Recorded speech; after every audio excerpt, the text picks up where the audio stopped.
Well, hello, everyone. This is Jeanne White, the station manager at Passionate World Radio. And this evening we have Sheila Wilson and Elizabeth Dalton on.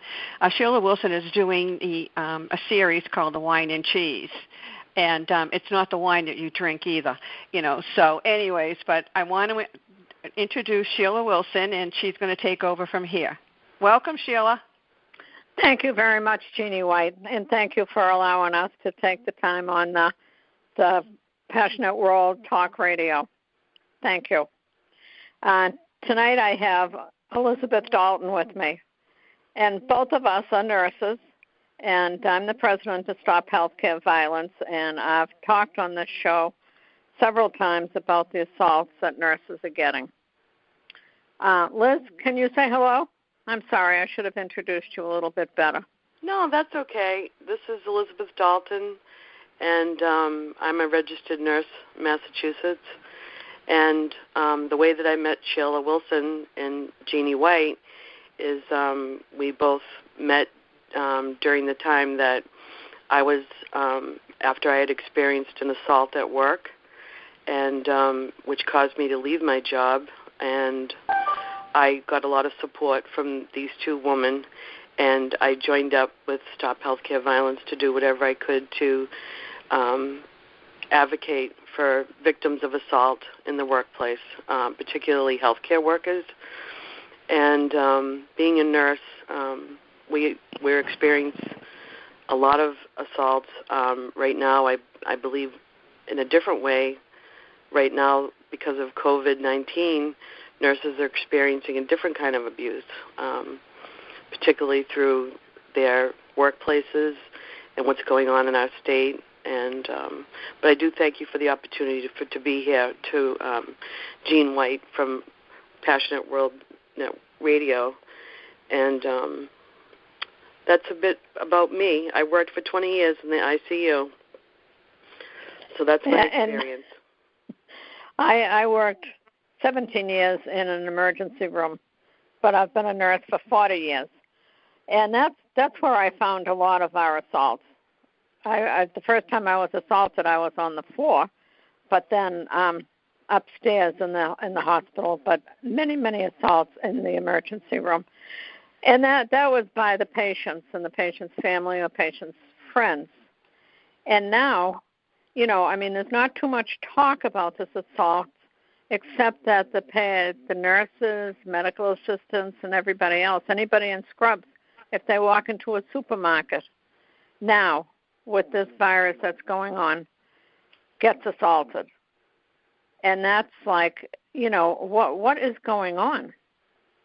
Not only do these nurses and healthcare workers work with no protection, it's slowly being brought in, but they have worked without it with this virus, and then they spend 8 to 12 hours working on the floors, working in the units, working in the emergency rooms, and then go and grab maybe a gallon of milk and a loaf of bread for their family, and they get assaulted. They're spit on. Did you hear any of that, Liz? Yeah, I've seen a lot of it. I've seen a lot of it on Facebook and different social media platforms. I think that actually nurses that I do know personally. And the thing is that the people that are assaulting nurses in that manner, all the nurses that I read their stories, they weren't going in with their scrubs that were dirty. I don't ever myself, when I worked, I never would go into a store after working with the same work clothes on. All nurses always know that, you keep your shoes at work, you keep your shoes outside or on a different, not into your house. I never wore my shoes into my house because of different pathogens. But these nurses say they're on their way to work and they're picking up some food to have for work or something for their family or whatever. But the people that see them think that they're infected, and then they might have a problem with their own mental health or whatever, or fear, paranoia, and attack these nurses. Nurses have been spit on. They've had things thrown at them. They've, it's happening, and it's not really publicized. You know, what you're seeing right now is nurses that are talking online with, having the masks on for 12 or sometimes up to 16 hours if they work a double shift because they need the help and their faces are all marked by the mask. And what most of them do is change into their regular clothes. But what they're doing at the hospitals, particularly the ones in Boston I know of, and the one that I worked at, is they're giving out new scrubs every day. And nurses take them home, and they always have a fresh pair of scrubs. They don't wear their own uniforms anymore like we used to. I used to buy my own. But this is what's happening out in the public, and it's a pandemic, but it's also a pandemic of people living in fear, and just lashing out at the nurse or the doctor or whoever they're seeing. That's what I know too, and that's what I have been told. But let's talk a little bit about it. The beginning when they had no personal equipment.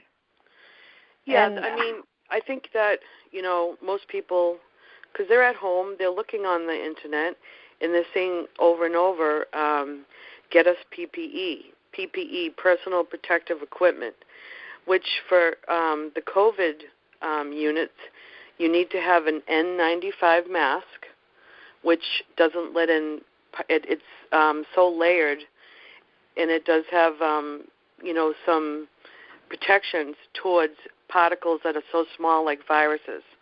We used to always wear the N95 mask if we were treating a patient that had tuberculosis or a airborne or droplet type of infection. But what has happened is, I can only talk about this state, but it's happening in every single state. It's happening in New York. It's happening in California. It's happening all over the country, where they've run out of the PPE. Like you might have seen on the news that the Patriots owner, Mr. Kraft, had an airplane that came in from China delivering PPE because the state could not get enough. The hospitals asked the state to get them more supplies, and particularly they come from China. So, and then the federal government was outbidding them.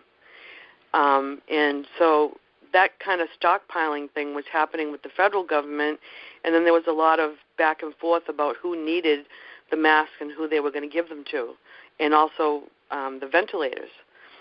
But I think a little path has opened up now, but I can tell you what's happening right now is that nurses have to reuse these N95s over and over for many shifts, put it in a paper bag every shift that they finish using it, and then when they come back to work, wear that same mask again. Now, these masks are only guaranteed for one shift, but because of the delay in supply, they have to wear them over and over and over, and then they're taking them and they're taking them to disinfect them. There was a company that was hired that's going to make $250 billion all over the country to disinfect these masks to re-wear, the ones that have already been worn. And they don't know about the chemicals that are used for the disinfectant. It's not been studied if it's safe. And the nurses are saying when they wear them, they can smell a chemical. So this is not a good thing. There's still not enough. I know that I really believe that our governor has done the best he can. I think him and also the governor of New York has done the best they can to get whatever they can and divide it to the hospitals that need it. But what the hospitals are doing, they're being very careful on giving them to the workers. The workers have to stand in line every day that when they don't have a mask and there's no mask available, even the disinfectant ones, they have to wait in line to get another one. It's and I can tell you right now, hundreds in each hospital of employees have got the virus, hundreds in each hospital all around the state. And what the hospitals are now doing is they're saying, you didn't get it here. You have to prove that you got it here. So they're not paying workers' comp for people. They're denying workers' comp.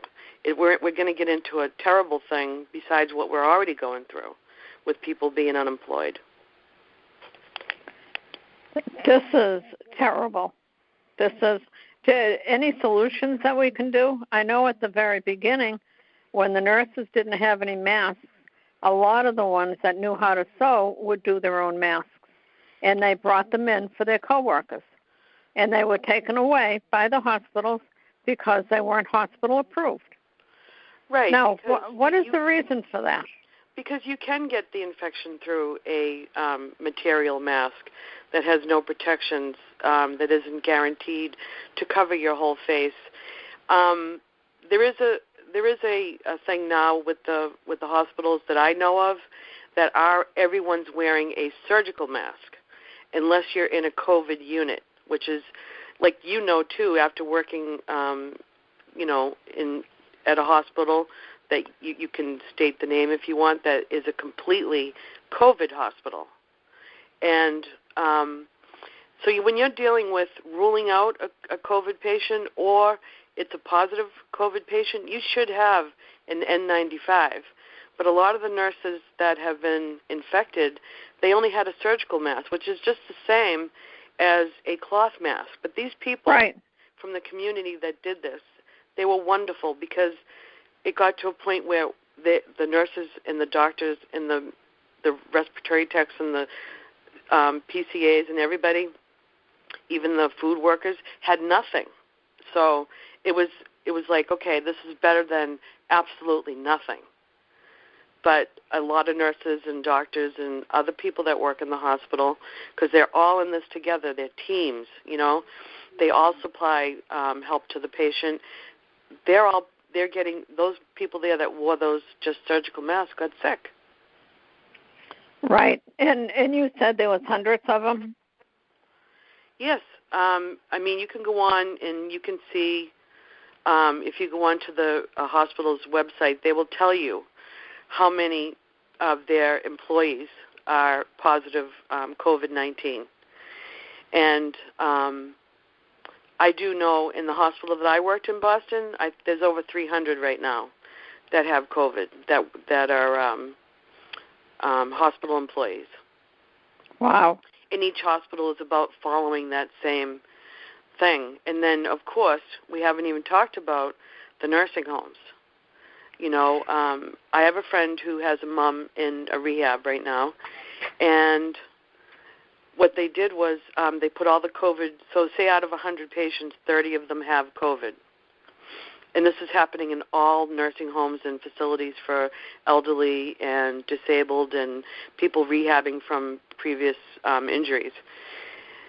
And at first they weren't testing everybody. But now they're testing everyone in the facility, especially what happened at Soldiers Home in Boston, where 70% of them got the virus, and many of them died. And so they're dying. These patients are dying. They're getting very sick very quickly, and they're dying. But one of the problems is they're not testing the workers. Everyone should be tested. That's a big question, too, is testing, so that we can get on to the next phase of what we need to do, and tracking. Testing and tracking, that's the next thing that has to happen, and I think Massachusetts will be a beacon for that, because that's what the governor does want. I do know that. Yes, he talked about that. Yeah, so testing is a big thing, and the equipment that they need. They're running out of gowns. They're running out of literally just a couple of days ago, I had heard that the hospital that I worked at ran out of wipes, disinfecting wipes, that they clean all the equipment down with, or they clean in the patient's room, or any equipment that's been used. Those are so necessary. Those are like, you can't go without those. And they were asking the public they were asking the public, could they please donate their Lysol wipes or their Clorox wipes or any kind of wipes. And I do know that the M&A has stepped up to the plate in Massachusetts, the Massachusetts Nurse Association. They came, different people that are, representatives in each hospital were collecting their own thing of masks and disinfectant wipes and gowns and things like that. And at the point when the hospitals literally ran out of it completely, the M&A was coming in and they were giving the nurses, they would drop them off to the hospital, to the nurses that they instructed to take the stuff. And the hospitals allowed them to do that because they were all the right grade of protective equipment. Well, that's pretty good. The Mass Nurses Association really works hard at trying to do all this and helping the nurses. And they hear the terrible stories. We don't always hear all those stories. Sometimes you get bombarded with them, but I listen to them because in a lot of ways, I feel guilty that I'm not there helping them as a nurse, as somebody who that was my vocation, my calling, the love of my life was my nursing. And I even have this feeling of feeling guilty that I'm not there working with them, because I did work in the ICU, and this is where the sickest of the sick patients go, because the nurses have so much experience and they're absolutely worn out. And then they have to stay away from their families. You see that on the news. And this is all true. Every single person that I know that works as a nurse or a doctor is staying away from their family. And it's lonely. They have to. It's lonely and it's sad. It is. It's sad. And there are people stepping up and giving hotel rooms and doing all sorts of things for the nurses. There's a lot of good in the community. The people in the community, as much as there's so much bad news, there is good news. Hotels have stepped up to the plate to give COVID workers rooms. There was a nurse that was released from the hospital yesterday, from a Boston hospital, who had a police escort home. She's an emergency room nurse. She's a Navy veteran. She got the COVID working in the emergency room, and she was very sick in the hospital, and she made it out, and they gave her a standing ovation coming out, and the police were there to escort her home. I mean, those are the good stories. Those are the stories that make you feel hopeful that not everybody dies from the disease, Right.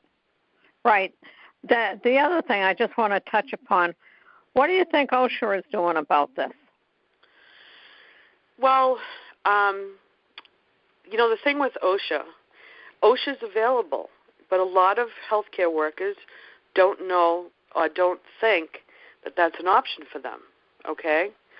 I think that in OSHA, at this point now, I don't know what they're doing with their complaints. You know what I mean? At this point in time, OSHA might not even be able to come into the hospital because nobody is allowed into the hospital. Visitors aren't allowed. So I don't think at this time, because this is a precedent of this happening. OSHA has never dealt with this either. So I don't even know at this point what they would do about a complaint. I think what happens is you have to go up a certain kind of step ladder, is like what happened at Soldiers Home when the veterans were all dying at a very fast rate. The government came in and did something. I think that I'm trying to think who came in there first. Well, they have to report it to the CDC. They have to report it to the public health department. The public health department, I think, is probably overwhelmed right now, because sure. That's where a lot of healthcare providers will call, is the public health department. But I don't know if their hands are tied, because this is something that no one has ever experienced. So I don't know what's happening with OSHA, but I think if, in my opinion, if a healthcare worker gets sick and they've worked in the hospital this many hours, they should be paid when they have to go out of work, whether they have symptoms or not. Some of them are admitted, some of them stay home and they quarantine. and they have to have so many negative tests before they come back to work because the virus doesn't work on everyone the same way. Some people that have the virus have no symptoms, and they can be a carrier.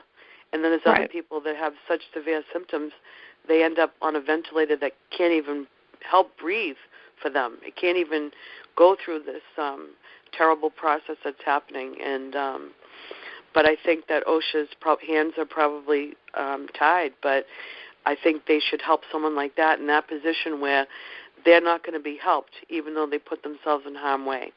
You know, and the hospital's responsibility is to keep the worker out of harm's way.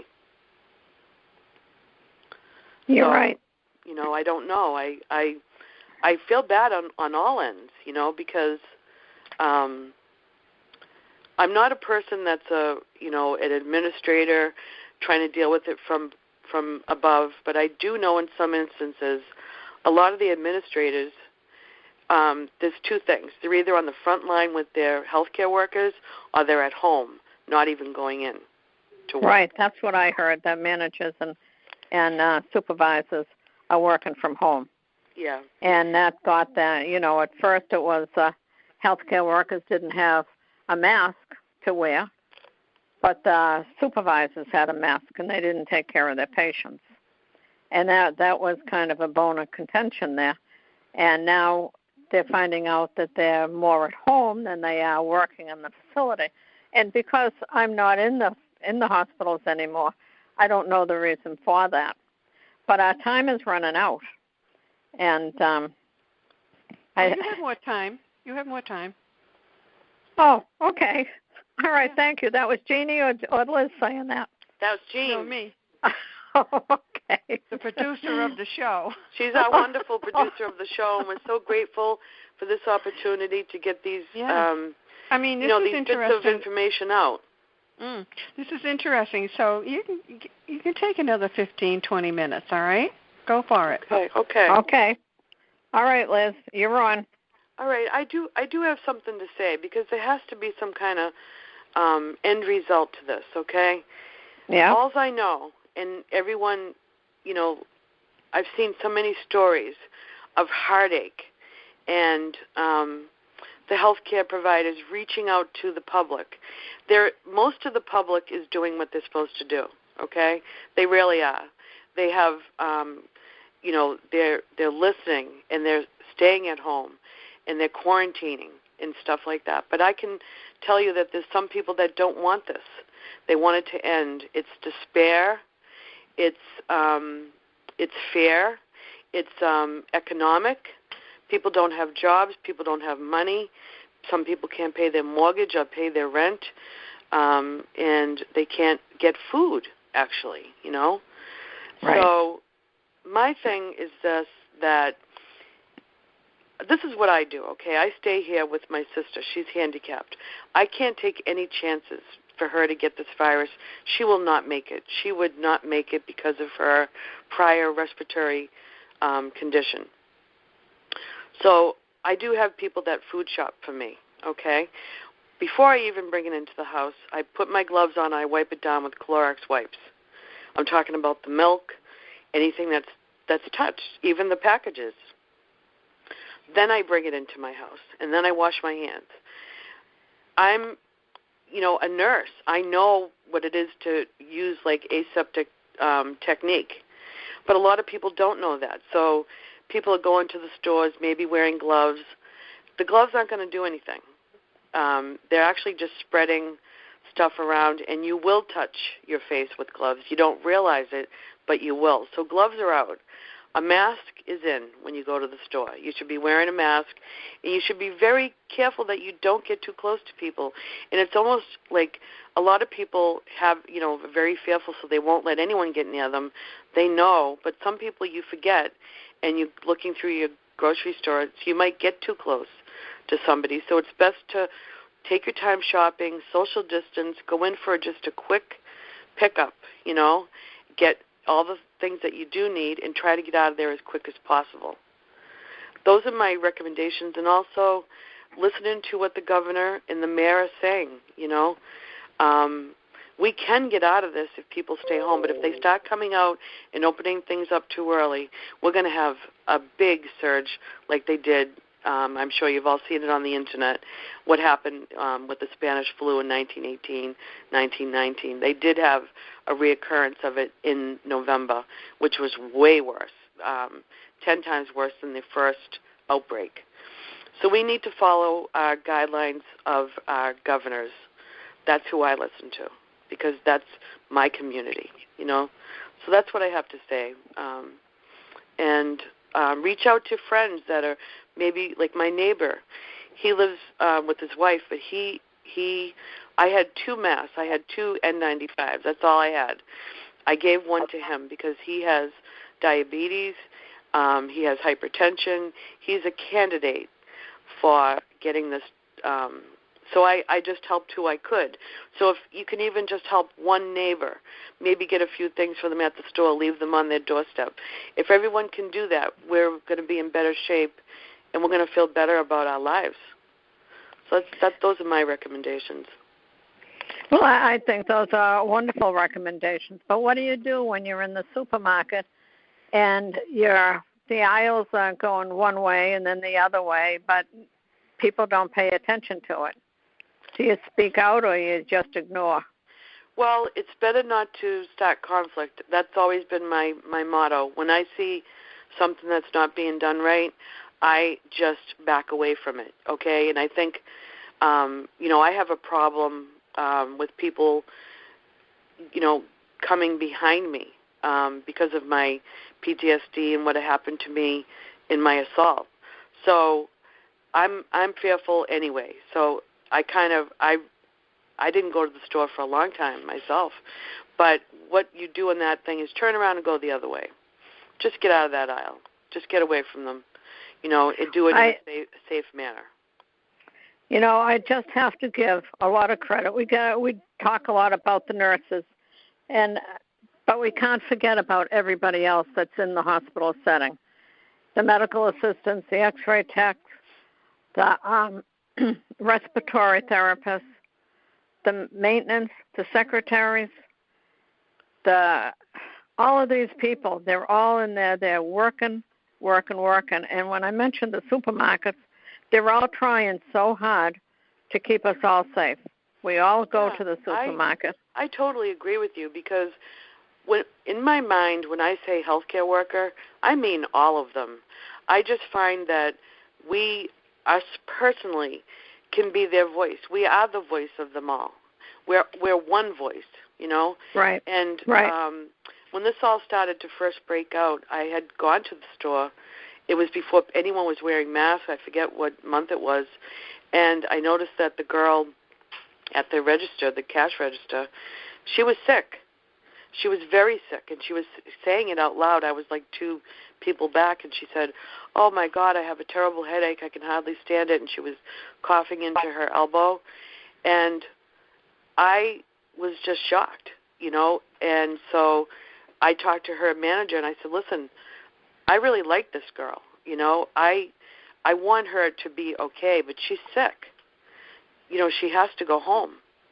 And this was before people were actually quarantined, but I knew about the COVID going around, and I don't know what happened to her, but those people at the time were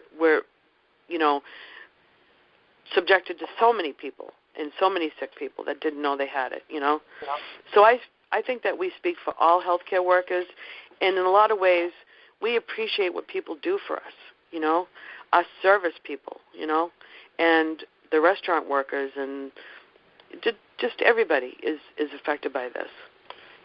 They certainly are. And now you mentioned one idea of helping your neighbors. Do you have any other ideas that, on a whole, everybody could do? It's nice to be able to. Yeah, I mean, I do know what some people are doing, but, economically you have to take into consideration, like if it's an economic thing, you have to take in consideration what you're able to do as a,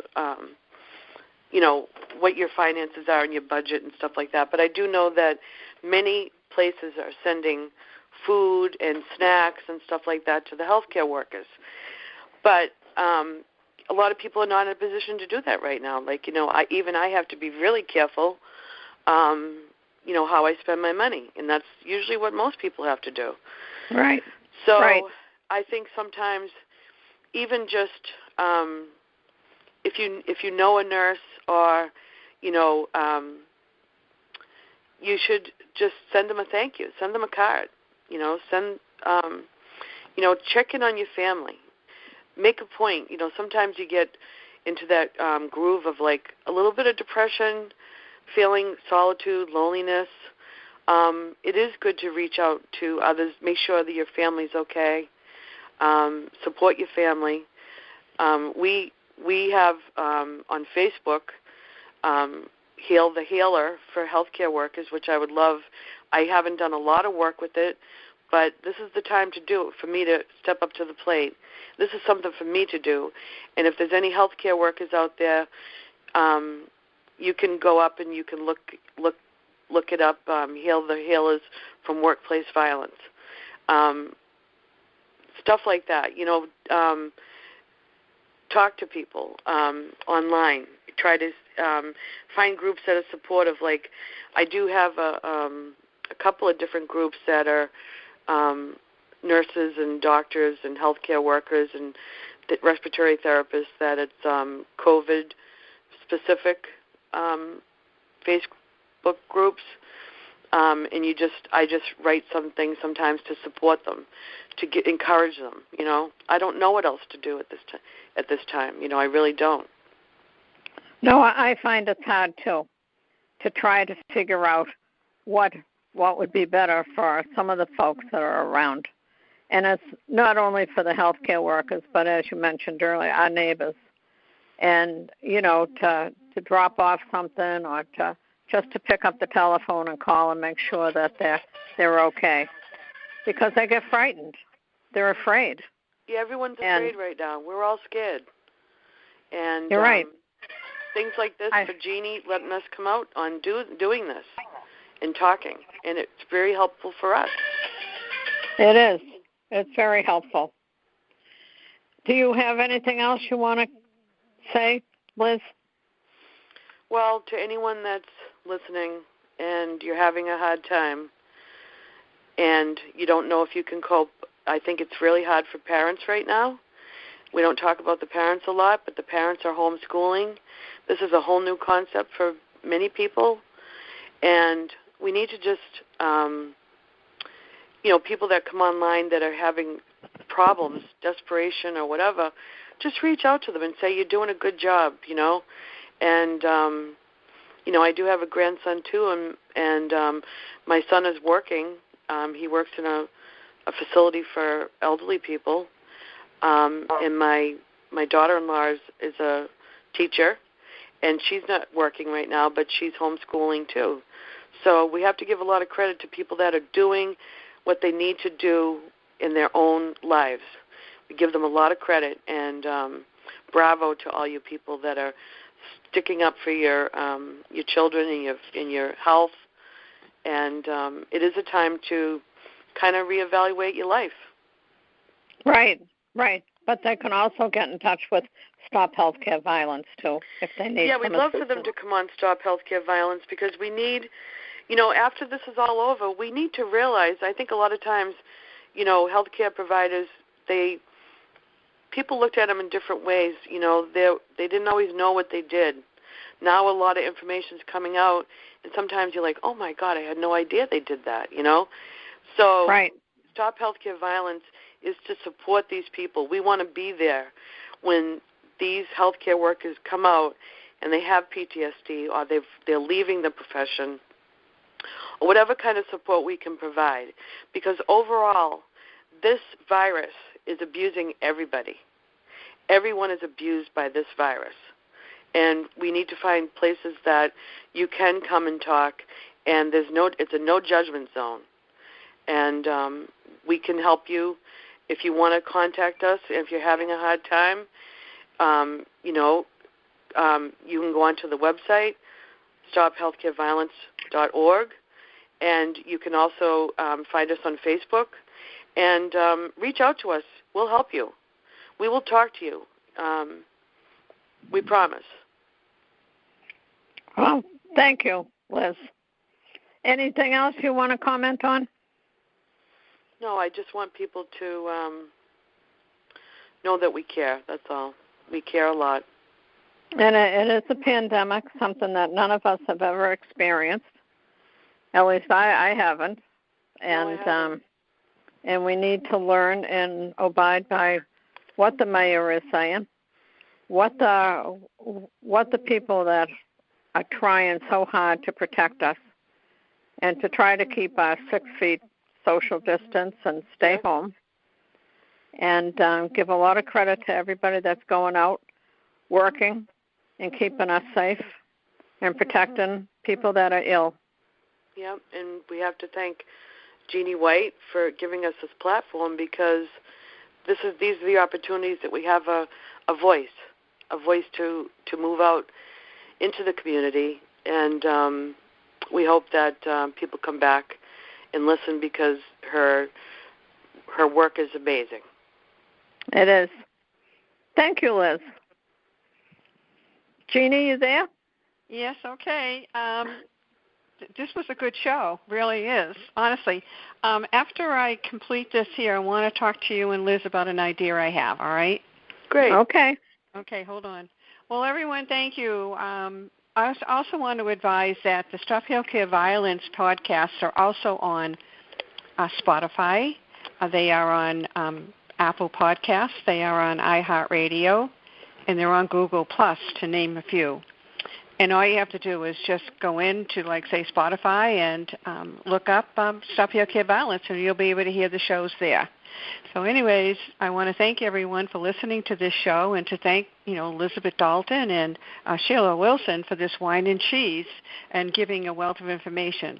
And until we hear from you again, this is Jeanne White from Passionate World Talk Radio. Have a good evening, everyone. Bye now.